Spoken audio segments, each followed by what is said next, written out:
मैं अंजलि मैम। तो आज हम लोग जो वाइब्रेरी का नेक्स्ट क्लास करने वाले हैं, ठीक है। तो क्लास स्टार्ट करने से पहले सबसे पहले अगर आप भी BTSC ANM एंड GNM की तैयारी करना चाहते हैं तो आप हमारे मंजिल बैच को ज्वाइन कर सकते हैं। उसमें आप लोगों को क्या क्या मिलेगा, तो वहाँ पर आप लोगों को डेली लाइव क्लासेस मिलेंगे। अगर किसी भी कारण से आप लोगों का लाइव क्लास छूट जाता है तो रिकॉर्डिंग क्लासेस भी रहेंगे।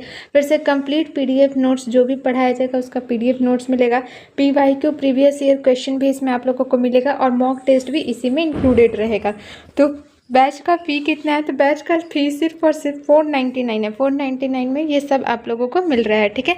तो बैच ज्वाइन कैसे करना है, तो बैच ज्वाइन करने के लिए आप लोगों को प्ले स्टोर पे जाना है और प्ले स्टोर पे जाके Rathore education point app download करना है और वहाँ से फिर आप लोग बैच को ज्वाइन कर सकते हैं। अगर बैच ज्वाइन करने में कोई भी दिक्कत आ रही हो तो आप लोग दिए गए नंबर पे आप लोग कॉल कर सकते हैं, ठीक है।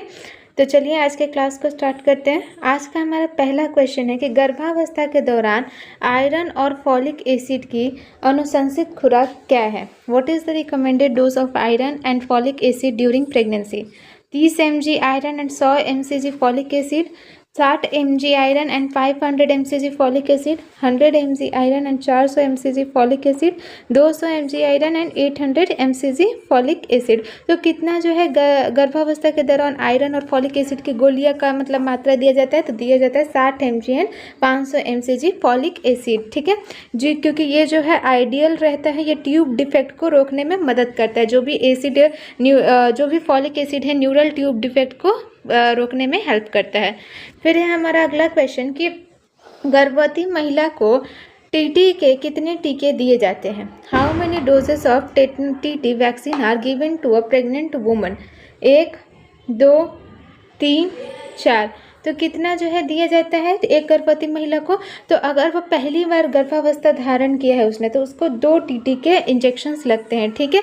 2 टीटी के इंजेक्शंस लगते हैं। और अगर उसने मतलब दोबारा से मतलब पहले ऑलरेडी गर्भ धारण कर लिया और ये दोबारा से किया तो सिर्फ और सिर्फ 1 टीटी का दिया जाता है, टीटी बूस्टर जिसे कहा जाता है, ठीक है। अब है हमारा नेक्स्ट क्वेश्चन कि what is the normal respiratory rate of a new born at birth. 10 से 20 प्रति मिनट, 20 से 30 प्रति मिनट, 30 से 60 प्रति मिनट, 60 से 100 प्रति मिनट। तो एक न्यूबॉर्न का कितना होता है आइडियल जो है रेस्पिरेटरी रेट, तो वो होता है 30 से 60 पर मिनट, ठीक है। 30 से 60 पर मिनट जो है वो आइडियल है। अगर 60 से अधिक है तो या तो वो कोई तकलीफ है या फिर इन्फेक्शन है बच्चे को, ठीक है। अब है हमारा नेक्स्ट क्वेश्चन कि what is the full form of IMNCI। Integrated maternal and neonatal care initiative, integrated management of neonatal and childhood illness, Indian medical and neonatal care initiative, infant mortality and neonatal care initiative. तो IMNCI का full form क्या है, तो integrated maternal and neonatal care initiative जो है IMNCI का full form है, ठीक है।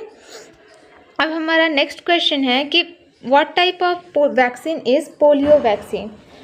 Inactivated, live, both, none of this. तो पोलियो किस तरह प्रकार का एक वैक्सीन है, तो पोलियो एक इनएक्टिवेटेड और लाइव दोनों तरह का वैक्सीन है, ठीक है। तो जो ऑप्शन नंबर C है वो करेक्ट ऑप्शन है, ठीक है। तो ये पोलियो जो है एक ओरल पोलियो वैक्सीन है, ठीक। ये जीवित कमजोर वायरस वाला वैक्सीन है। अब है हमारा अगला क्वेश्चन कि what is the first vaccine given to a new born. ये क्वेश्चन हम लोगों ने बहुत बार किया है। कौन सा पहला टीका देते हैं, तो हम लोग BCG का टीका जो है सबसे पहले देते हैं किसी भी न्यू बॉर्न को, ठीक है। ये किससे हेल्प करता है लड़ने में, तो ये टीबी रोग को से प्रोटेक्ट करता है BCG का टीका। अब है हमारा नेक्स्ट क्वेश्चन कि what is ORS solution used for. High blood pressure, diarrhoea and dehydration, anaemia, malaria. तो ORS का घोल किसी को क्यों देते हैं, तो ORS का फुल फॉर्म क्या है, तो ओरल रिहाइड्रेशन सॉल्यूशन। तो ये किस देते हैं, तो ये डायरिया और डिहाइड्रेशन के लिए देते हैं, ठीक है। अब हमारा नेक्स्ट क्वेश्चन है, अगला क्वेश्चन है कि what does PNC stand for. Post natal care, pre neonatal checkup, post nutritional care और प्राइमरी नियोनेटल चेकअप। तो PNC किस लिए स्टैंड करता है, तो PNC का स्टैंड करता है पोस्ट नेटल केयर के लिए, ठीक है। जो भी प्रसव के बाद देखभाल दिया जाता है माँ और बच्चे को, उसका वो PNC कहलाता है, ठीक है। ये कब तक रहता है, तो यह प्रसव के 6 सप्ताह तक दिया जाता है, ठीक है। अब है हमारा अगला क्वेश्चन कि what is the normal haemoglobin range in females. 8 से 10 ग्राम पर DL, 10 से 12 ग्राम पर DL, 12 से 16 ग्राम पर डीएल, 16 से 18 ग्राम पर डीएल। तो कितना होता है नॉर्मल हीमोग्लोबिन रेंज फीमेल्स में? तो 12 से 16 ग्राम पर डीएल जो है नॉर्मल हीमोग्लोबिन रेंज होता है वीमेंस में। अब है हमारा अगला क्वेश्चन कि what is the standard definition of hypertension? High blood pressure 90/60 mmHg से अधिक, 120/80 mmHg से अधिक, 140/90 mmHg से अधिक और 160 से 100/100 mmHg से अधिक। तो हाइपरटेंशन में क्या होता है? तो हाइपरटेंशन में जिसका रक्तचाप ज़्यादा हो। तो कब कहेंगे? तो जब अगर 140/90 mmHg से अगर अधिक बीपी है तो वो हम उस अवस्था में हम लोग हाइपरटेंशन का जिक्र करेंगे, ठीक है, कि उस इंसान को हाइपरटेंशन है। अब है हमारा नेक्स्ट क्वेश्चन कि what is the main objective of the Janani Suraksha योजना?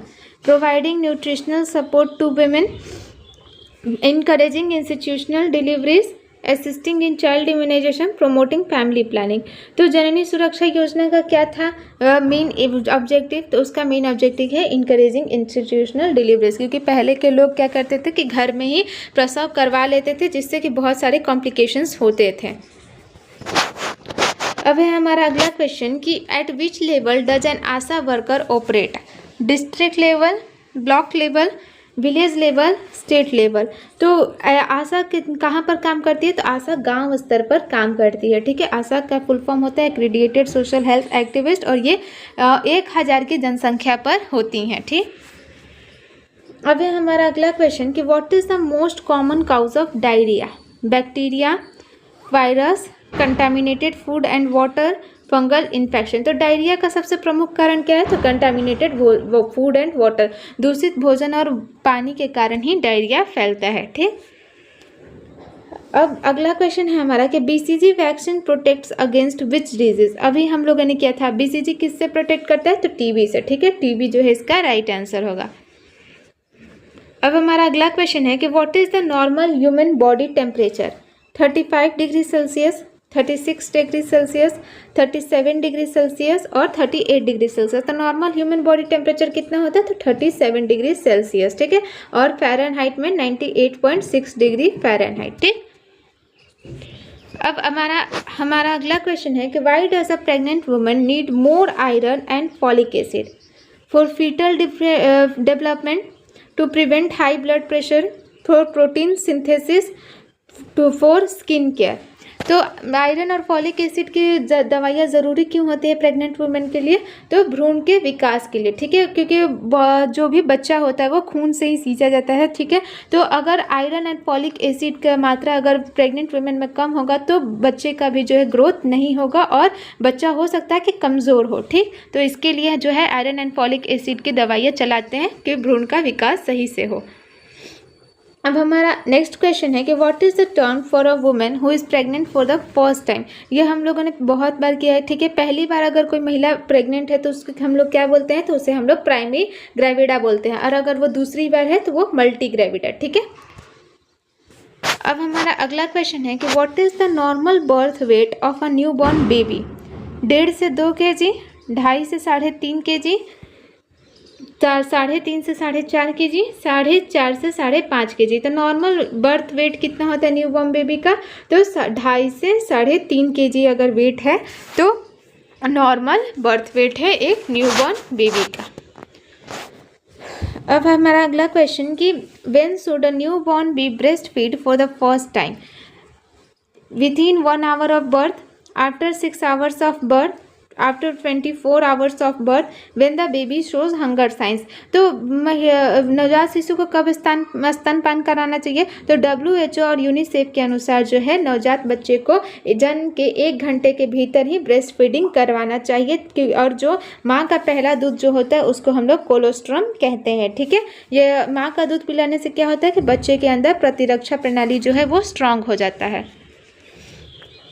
अब फिर से ये क्वेश्चन है कि for how many days is post natal care essential after delivery? यह भी मैंने बताया था। तो कितने दिनों तक? तो 6 सप्ताह तक जो है पोस्ट नेटल केयर जरूरी होता है।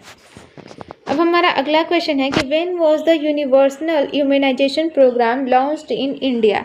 1978, 1985, 1992-2000। तो नेशनल यूनिवर्सल इम्यूनाइजेशन प्रोग्राम कब स्टार्ट हुआ था? तो यूनिवर्सल इम्यूनाइजेशन प्रोग्राम स्टार्ट हुआ था 1985 में, ठीक है। इसका उद्देश्य क्या था? तो शिशु और गर्भवती महिलाओं को टीका प्रदान करना ताकि वो बीमारी से बच सकें। अब हमारा नेक्स्ट क्वेश्चन है कि what is the main cause of anaemia? Iron deficiency, protein deficiency, vitamin C deficiency, lack of water. तो ये तो बताने की भी जरूरत नहीं है, एनीमिया का मुख्य कारण क्या है? तो आयरन की कमी, ठीक है। अब हमारा नेक्स्ट क्वेश्चन है कि where is the headquarters of the world health organisation located? New York, Geneva, London, Paris. तो WHO का मुख्यालय कहाँ पर है? तो WHO का मुख्यालय जेनेवा में है, ठीक है। जेनेवा में जो है इसका राइट आंसर है। इसकी स्थापना 1948 में हुई थी। अब हमारा अगला क्वेश्चन है कि which of the following is a major source of protein? Rice, pulses, sugar, potato. तो एक प्रोटीन का सबसे अच्छा स्रोत क्या है? तो दालें जो हैं प्रोटीन का सबसे अच्छा स्रोत हैं। फिर से ये हमारा क्वेश्चन कि what is the normal heart rate of a new born baby? 60 से 100 बीट्स पर मिनट, 100 से 160 बीट्स पर मिनट, 80 से 120 बीट्स पर मिनट, 140 से 200 बीट्स पर मिनट। तो नॉर्मल हार्ट रेट कितना होता है न्यू बॉर्न बेबी का? तो न्यू बॉर्न बेबी का 100 से 160 बीट्स पर मिनट जो है एक नॉर्मल हार्ट रेट होता है। अब है हमारा अगला क्वेश्चन कि what is the most effective method of hand washing? Washing hands with water only, washing hands with water and soap for 20 seconds, using hand sanitizer, wiping hands with a cloth। तो कौन सा जो है एक effective method होता है hand washing का? तो वो होता है कि washing hands with water and soap for 20 second. 20 second तक जो है जो भी 5 स्टेप्स ऑफ हैंड वॉशिंग है उसे दोहराते हुए 20 सेकेंड तक हैंड को वॉश करना विथ वाटर एंड सोप। अब है हमारा नेक्स्ट क्वेश्चन कि in which year was the RCH programme launched? 1990, 1997, 2005, 2010। तो कब हुआ था RCH प्रोग्राम लॉन्च? तो 1997 में जो है RCH प्रोग्राम लॉन्च हुआ था, ठीक। अब हमारा नेक्स्ट क्वेश्चन है कि कंगारू मदर केयर किसके लिए उपयोगी है? प्रीमेच्योर शिशु, नॉर्मल वेट बेबीज और नॉर्मल वेट बेबीज़, और सिर्फ इसमें 2 ही ऑप्शन है। तो KM से किसके लिए बेनिफिशियल है? तो समय से पहले जन्मे बच्चे के लिए जो है कंगारू मदर केयर बहुत ही ज़्यादा उपयोगी होता है। अब है हमारा अगला क्वेश्चन कि what is the first ANC done during pregnancy? In the first month of pregnancy, first trimester, in the 7th month of pregnancy और at the time of delivery. तो कब जो है गर्भावस्था का कब किया जाता है ANC सबसे पहली बार? तो सबसे पहली बार जो है एंटीनेटल चेकअप किया जाता है गर्भावस्था के पहले महीने में, ठीक है, इन the first month of pregnancy, ठीक। तब हम लोग जो है एंटीनेटल केयर स्टार्ट करते हैं। अब है हमारा फिर से कि how many TT vaccine are given during pregnancy. ये हम लोगों ने ऑलरेडी ऊपर किया, कितना है? तो 2। तो आज के लिए बस इतना ही। जो भी इस क्लास का PDF होगा डिस्क्रिप्शन बॉक्स में टेलीग्राम चैनल का लिंक दिया गया है, तो वहाँ से जाके जुड़ जाइए, वहाँ से आप लोगों को PDF मिल जाएगा।